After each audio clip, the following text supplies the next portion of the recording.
And so I was sent up to Washington, D.C. to receive this award. And I'm thinking to myself, no one deserves awards for what happened.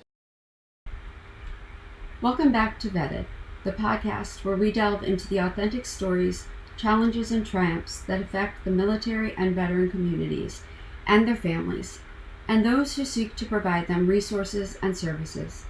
I'm Jen Wagman, your host, a career veterans advocate and founder of GenVets, a nonprofit organization dedicated to addressing some of the most critical issues facing our service members, veterans, and their families.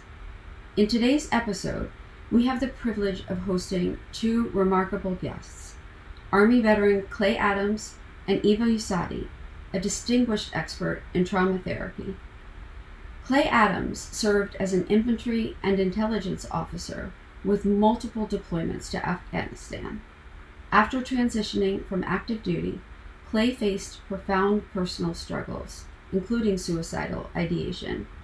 He courageously shares his journey, shedding light on the often overlooked challenges veterans encounter when reintegrating into civilian life. Eva Usadi is the founder and executive director of Trauma and Resiliency Resources, TRR, and the clinical director of TRR's Warrior Camp program. With over 37 years of experience specializing in traumatic stress, she has dedicated her career to addressing PTSD, complex PTSD, combat trauma, and moral injury, working extensively with first responders, military personnel, and civilians alike. In this conversation, we explore how Warrior Camp, an intensive residential treatment program designed for active military and veterans, played a pivotal role in Clay's healing process. Eva provides valuable insights into the methodologies employed at Warrior Camp and discusses the broader implications for trauma recovery and suicide prevention among veterans. This episode is a profound exploration of resilience, healing, and the transformative power of specialized support. Hi, welcome, Clay, Eva. I'm going to have you introduce yourself. This is it's been a long day. We're here in Nashville, Tennessee, following I think what was a productive day at the conference for our mental wellness summit and suicide prevention in February 21st of 2025, and what will be the I think we're calling it a beta project for what will be a much bigger and more robust project next year. We did a lot of work today. And why don't you start by introducing for the audience who you are and what your organization is? Well, my name's Clay Adams. I'm an Army veteran, and I actually went through the program that we're going to talk about, Warrior Camp, about 18 months ago. And so as we get talking about the program, I'm sure I'll share more of that story. Yeah, I'm Eva Usadi, and I'm the founder and executive director of Trauma and Resiliency Resources. Wonderful. Well, I spent time with both of you today and was very impressed and moved by your story, Clay, and very impressed by you, Eva. I only recently have become educated. I think you probably got that sense with some of the questions I asked about moral injury, but it is something new to the discussion with mental health and veteran mental health in particular, but it's so important. And I think I will start with you and maybe some of the discussion. What can you explain what moral injury is in particular with respect to our active duty service members and our veterans today? Sure, thank you. Yeah, we determined, as I was telling one of the groups earlier today, that in our second program, we had initially thought when we began Warrior Camp that we were going to be working with PTSD. Of course, everybody would think that because we're working with veterans who've served, and there's a lot of trauma with that. And what we started hearing was something that was different. And we took a really long step back and started to think about what it was that was so different about the stories and also the people who had come to that program, most of whom were combat medics. And we thought that was really interesting and significant, that it meant something. And so we thought about what might be going on with them, and I started to do some reading and talking and listening, and we determined that actually what we were hearing was not so much about the nervous system dysregulation that happens with PTSD and with trauma, but it was more about a wounding to the heart and soul. That people felt that they had done in combat things that they had never thought they would have to do, in part because they joined to be medics.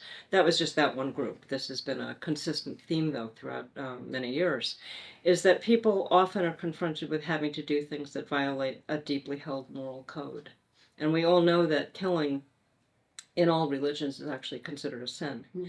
And so we were starting to hear things that didn't sound so much like trauma, it sounded like something else. It sounded like a spiritual crisis.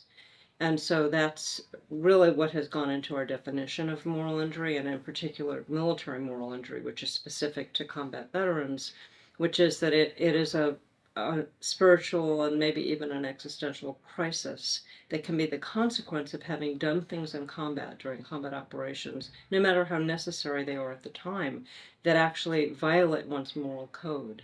And that if that ethical, the dilemma between the ethics of what needs to happen, what the mission is, what the rules of engagement are, the conflict between that and how people actually feel about what they did because of how they were raised or because of their previously held beliefs, that creates a level of conflict and dissonance that is almost unable, or it's unable to be handled or resolved by people by themselves. They really don't know where to go with that.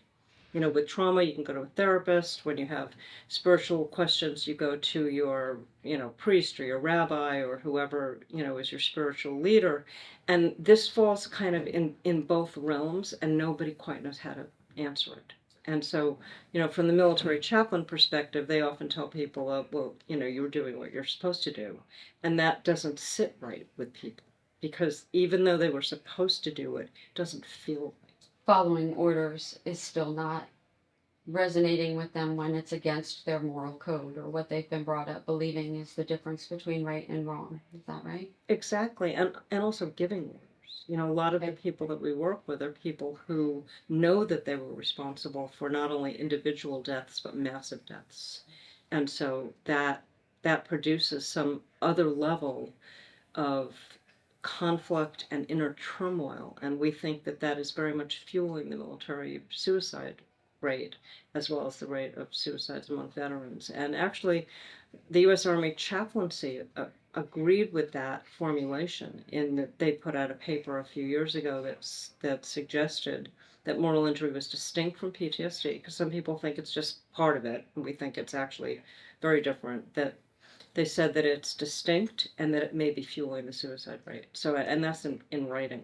And we thought, wow, we've been saying this for 9 years, and somebody, at the DoD level actually agrees with that.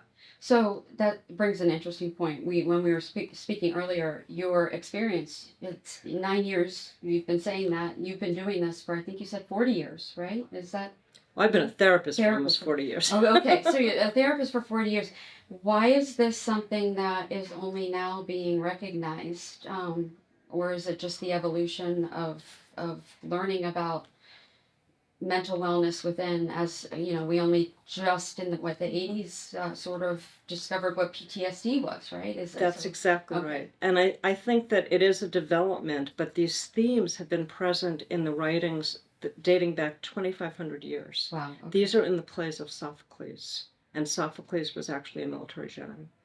And he produced his plays to talk about the moral impact of going to war, and they were produced for the both civilian and military population as a way to help people reintegrate. And it was known that long ago, and then it just has been lost for so many years that we haven't really understood that this has been a theme of war from the beginning of time almost. And so there have been groups that have been actually performing these plays and helping military and civilians have these conversations, because the other key difference, and I know Clay will say more about this, the other key difference between PTSD and moral injury is that PTSD really is pathology. I know a lot of veterans, and especially in New York, where I'm from, the D has been left out. They don't use the D anymore. It's PTS. And I understand that. Completely understand that veterans... Why is that? Because they don't want to feel like they're crazy. Okay. They don't want to be feel like they're mental patients. Okay. And I totally understand that, because actually what we understand about PTSD, PTS, whatever you want to call it, is that it comes from something that happened to a person. It's not their fault. It's not the same as mental illness. But leaving that aside for a moment, the other distinction is that with moral injury, we don't see that as a symptom. We don't see it as a disorder. We see it as a response that the individual has to something they did during combat operations that they then have to find a way to come to terms with. And those that cannot have no other response, really, but to take their lives. And we think that there is an absolute link between unrepaired moral injury, especially with the military, and suicide. And so, what have you come to? What is your solution? What have you done now? Explain your. Yeah, well, the program, I think we haven't changed the model, but we have changed the way we're teaching people about what's happened to them. I can tell you that a number of years ago, we were doing a program with the Utah National Guard, actually, and we started to think that we needed to do a little more psychoeducation with people, like really talk about what this program is for. And I did a little, very brief thing about moral injury. And one of the guys started to cry. And he said, I've been going to VA for years. Why has anybody not told me? This is what's wrong with me. Okay. And my response was a little bit, off the cuff, but I said, well, it's not that they don't know, it's they don't know really what to do. And I think they do have a program now. VA has created a moral injury scale, which actually measures exposure, like exposure to events that could be morally injurious. It doesn't help us, so we created our own scale, because we want to show that by the end of the 7-day program, people are they have come to terms with moral injury on some level that is going to enable them to stay alive, that suicide is off the table.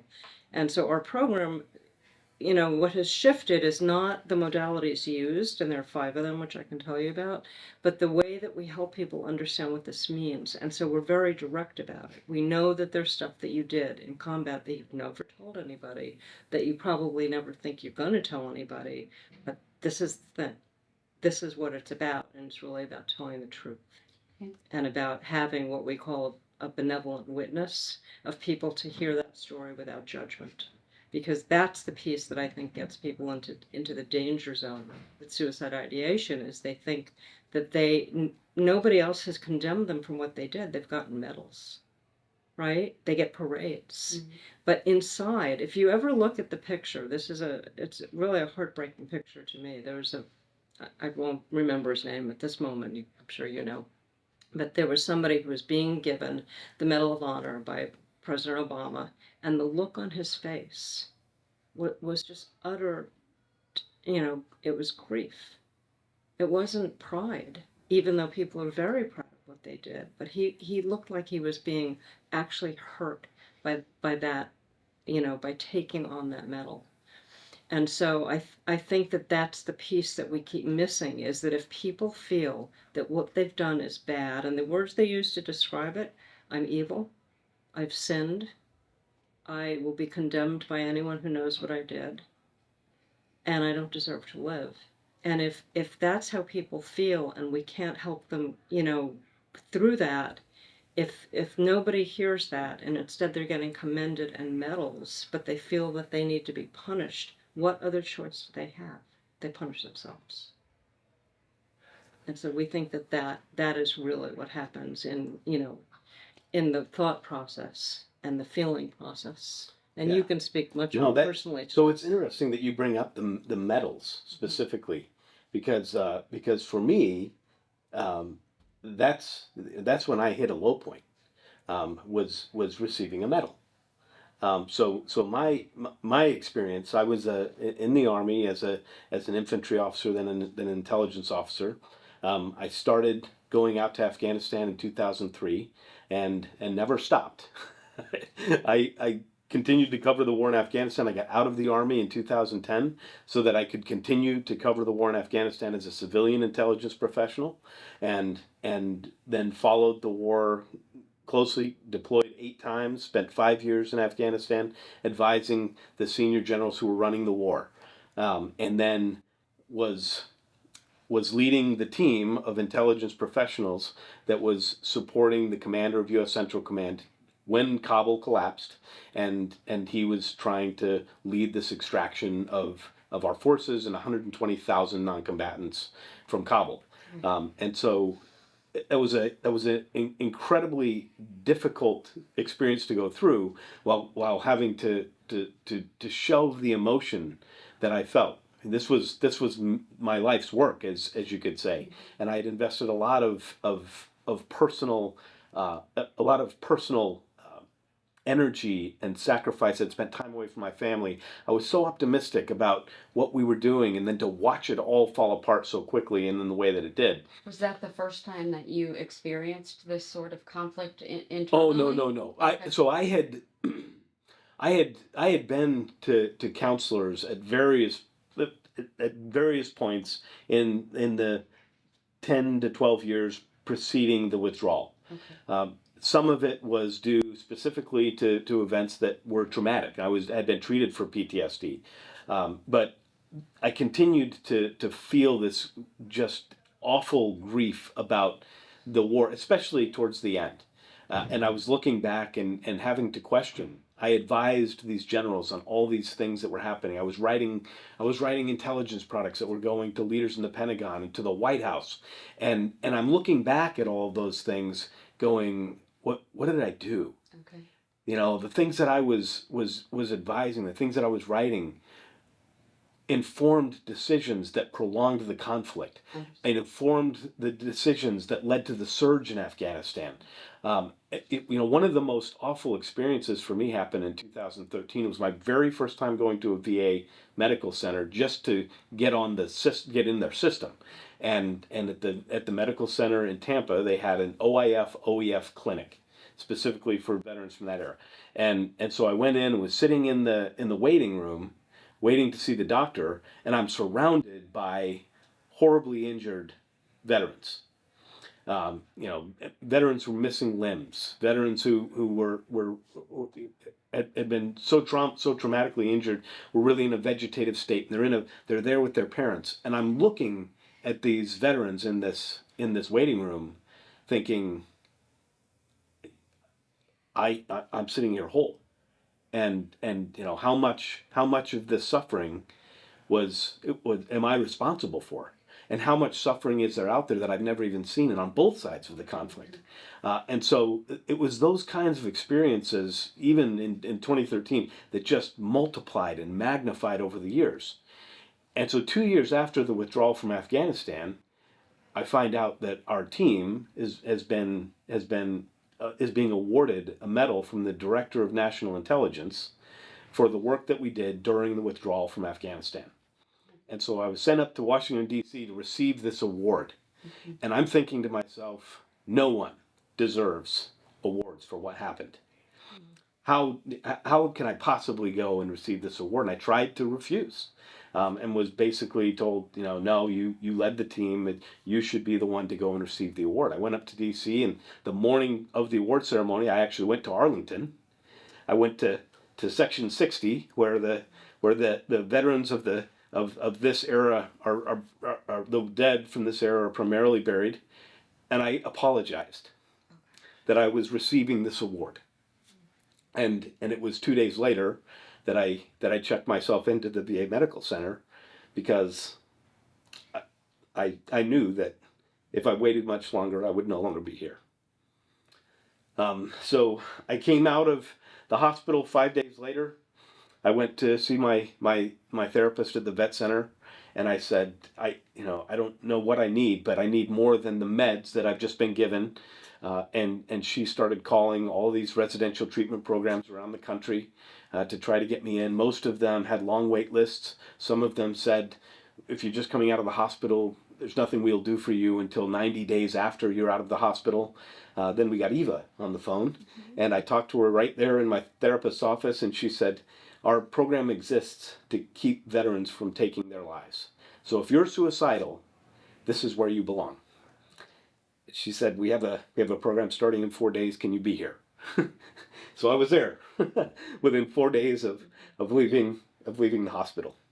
And you said in the group that it saved your life. Absolutely. There's no question. Over the course of that 1 week, I went from thinking about suicide every day, and I had been for years. I mentioned in the group, I would wake up in the morning and tell myself, not today, someday probably, but not today. And I went from that mantra every morning to no longer thinking about suicide. And here we are 18 months later. I still don't think about suicide, not ever, because through the course of the week and through the gifted application of these therapeutic modalities that Eva mentioned, and the support of the clinicians and the staff that were there on a volunteer basis to support this group of veterans and the veterans themselves, who were all so very supportive of one another, I was able to reprocess all of this experience and put it in a place where I can understand that the things that happened were bad. As my therapist said to me on the last day, these things will always be sad and bad, but they don't have to hurt. And that's where I am today. I can talk about those experiences. I can talk about going to the vets to the VA and seeing those injured veterans, and I don't feel the emotion that was linked with those experiences at the time and for so many years thereafter. So, can you describe a little bit, Eva, about the program and Warrior Camp and the modalities and all that for? Sure. Okay. Yeah, we are using 5 modalities, 3 of which are evidence-based, meaning that there's data on them. Well, can you first start with what the Warrior Camp is for our audience who's listening? Because we've jumped and now we talked Sure. about saving someone's life who's now talking about this, and we're spreading your message, and what an amazing opportunity this. And it is only by the grace of God that I'm not bawling right now, because we both had each other almost out there crying. But he's amazing and you're amazing. Please talk about what Warrior Camp is. Yeah, thank you. Thank you. It's a very intensive residential clinical treatment program. We don't call it that because we're not going to get veterans to come to a treatment program. Where is it located? We have been in several different places. We have traveled from different states, but we are currently operating out of facilities in New York, Okay. in a town called Warwick. My God, are you kidding me? I'm not kidding. That's where my You know family Warwick? is. Really? Yes. Yes. Okay, shout out to Warwick. Wow. I love Warwick. Okay. Yeah, we is it do very too. small? Yeah, it's Yeah. beautiful. We've been there for 8 years. Okay. We've been at the same horse farm and the same lodge where we live. We spend all day at the horse farm, and we basically take over the whole facility. Come in visit you. Yeah. Please do. Our Visit. Savage Yeah. family. Okay. Absolutely, come visit, and we will. can do some some Absolutely. filming there. Okay. And so we bring veterans from all over the country. We don't discriminate against, is the only way I can say it, veterans from other wars, because Okay. there are programs who won't take Vietnam and Gulf War veterans, and we do. Okay. Great. And so we take them without regard to discharge status also, meaning that if people have bad papers, if they've been dishonorably or less than honorably discharged, we take them. Fantastic. And we take them because we know that all of that is trauma. Exactly. People's quote unquote bad behavior is because they've been traumatized. It's not because they're bad people. So we take them. And we bring our staff in a couple of days early because my clinical team, although we have core staff that have been together for many, many, many programs, we also have, turnover because my staff are still volunteering. We're so underfunded that we are not able to pay our staff. So they're volunteers, and so we do 2 days of orientation and team building and training together so that when the veterans arrive, they see that we are actually a team and that we're welcoming them and that we're prepared for that. And we do some very hands-on work with the staff. It's not just talking. Okay. So when the veterans come, we do clinical assessment on the first day and then again on the last day, which means we do a whole lot. I think it's either 9 or 11 clinical screening tools to assess for pretty much everything you can imagine. And then, this is how we have collected data from the beginning that shows the efficacy of the program, because by the end of the week, the scores are much lower in every level on everything. And so the program consists of 5 modalities that everybody has every day. And the staff, they're scheduled, so it's not optional, there are no choices. People can't opt out of something they don't like. Our Mhm. response is, you don't have to like it, you just have to do it. Got it. You're here, Mhm. you've made a commitment, you're staying. And so the 5 modalities are 3 are evidence-based. EMDR, Mhm. which stands for eye movement desensitization and reprocessing. It's been around for over 30 years. It's one of the most heavily studied trauma treatments because the results are so remarkable that nobody actually still believes it works. So they think this can't be possible, and there's gazillion studies. And it's not favored by VA. It used to be, and they used to pay people to be trained in it. There are a handful of EMDR therapists who work at VA medical facilities, but not as many as used to be, because VA is paying people to be trained in Gotcha. other forms of treatment. But I've been an EMDR therapist for 23 years. I know it works, so that's what we're using. Okay. EMDR therapy, yoga, which has been known to reduce trauma. It's actually, there was a study in Kirkuk, I think, in the early, I think it was 2006, 2007, where they provided yoga classes for a group of Marines and soldiers every day for a couple of months, and they found that the rates of PTSD were much lower. So there's been some interesting study on yoga to help reduce incidence of PTSD. And the third evidence-based modality is equine-assisted psychotherapy, or it's now called psychotherapy incorporating horses. Okay. Where in our program we work with a herd of horses at liberty, meaning we're not riding them, they have no halters or lead lines, they're free to interact in the way that they choose to. We actually let them be themselves as a herd, meaning we work with 5 or 6 horses at the same time. And the 2 other, what are considered complementary modalities, one is narrative medicine, which I can describe it. It actually comes out of Columbia Medical College. It's a very specific writing approach. And the last is Native American spiritual healing ceremony, and we've been doing different ones, including sweat lodge and drumming and different kind of spiritual practices. Oh, it's amazing. And I think all of the work that you're doing, and obviously that you're continuing to do as well, and spreading the message is wonderful. And is there is there a website? Is there any way that the audience can come to Absolutely. support you? How Yes. should we tell them that? There is a website. Can I say one thing before we get to Absolutely, that? of course. Just that the key to our approach is that most of what we do is in group. Okay. EMDR is individual, Mm-hmm. but we really think that what is plaguing a veteran and is leading to suicide is isolation. So most of what we do involves group activity. But yes, the website it's the acronym of our name, TRR. So it's TRR, the word help, HELP, .org. Okay. And lots of information there about what we're doing. We have a program coming up in October, which is specific for special operations community. Wonderful. And we're hoping that we will get enough of special operations enrolled, because we know that with repeated deployments that there's a higher rate of everything. All kinds of traumatic brain injury and PTSD and moral injury. And so we're going to do a program specific to that group, because as we know, for many years it seemed like there was very low suicide among special operations, and that has really changed.